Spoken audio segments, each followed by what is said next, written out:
Amours inquiètes, tous les escaladeurs de ciel et de nuées, tous les porteurs de croix, tous les voleurs de feu, qui vont vers la lumière à travers les huées, cherchent dans un regard l'infini du ciel bleu.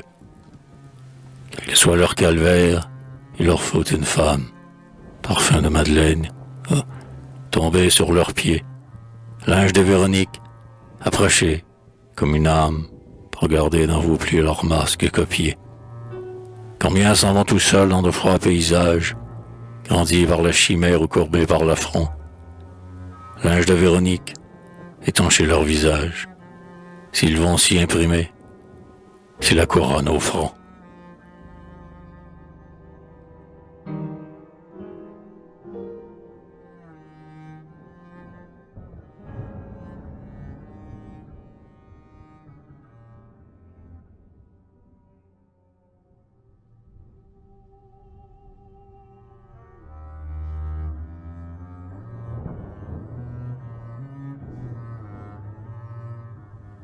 Oh, bonheur, rencontrer une autre âme touchante, qui dans votre abandon vous donne un peu d'amour, et, tous deux enlacés dans la nuit approchante, causer d'éternité devant la mort du jour.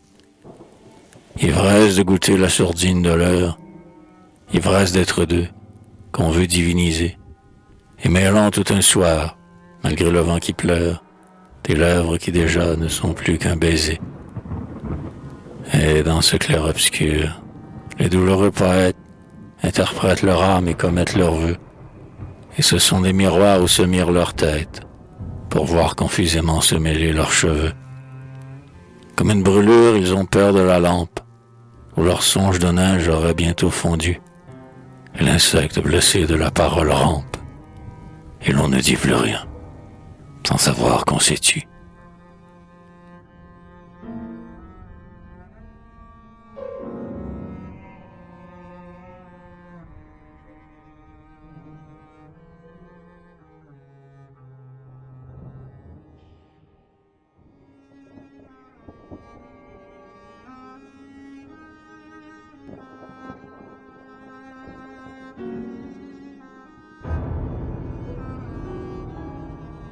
Parfois, en plein amour, on a rompu le charme. On se blesse, on s'afflige involontairement. Et c'est que des enfants jouant avec une arme, et l'on se fait beaucoup de mal tout en s'aimant.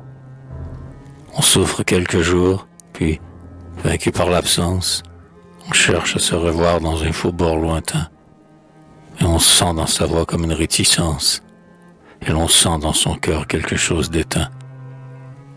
On va par la grande route où les brouillards opaques amassent des mystères à l'horizon qui fuit, tandis qu'au loin de grands oiseaux élégiaques, sur leurs ailes de deuil, apportent de la nuit. Et tous deux, tristement, sentent que quelque chose de doux est mort, bien mort en eux, que c'est leur pauvre amour, leur enfant frêle et rose, et qu'il est mort du mal des enfants trop heureux. Qu'ils s'en vont maintenant le mettre dans sa tombe, comme dans de l'ouate un cadavre d'oiseau.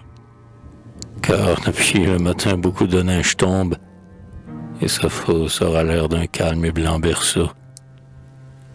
On s'attendrit, la femme a de vagues reproches, en disant à mi-voix, comme on s'aimait jadis, et douloureusement, de très lointaines cloches dispersent dans le soir quelques de plafondis.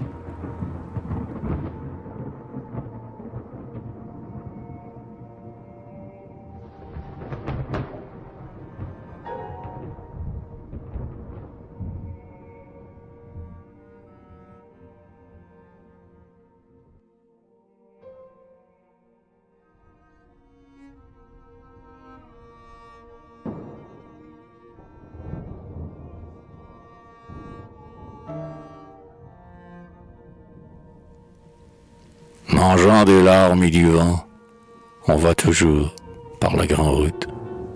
On s'aime encore, on pleure, on doute. Ah, si l'amour était vivant. Comme la neige est abondante, elle est silencieuse. On peut lui confier tout ce qu'on veut. C'est une surconfidente qui n'a jamais rien répété, gardant comme une blanche idole le secret du vain bruit frivole que deux lèvres ont chuchoté. On avance encore, mais il fait morne. Les maisons dans le vent du nord ont l'air d'avoir chacune un mort. Un garde-barrière, au loin, corne. Et le convoi noir en passant, avec ses vitres allumées, arbore au milieu des fumées, comme des linges pleins de sang. Par la plaine mourante et nue, il s'éloigne d'un air fatal, et son hurlement de métal, dans l'ombre immense, s'atténue. Ses fanaux rouges dans le soir pâlissent bientôt et trépassent. C'est ainsi que nos amours passent, convoi de feu sur un fond noir.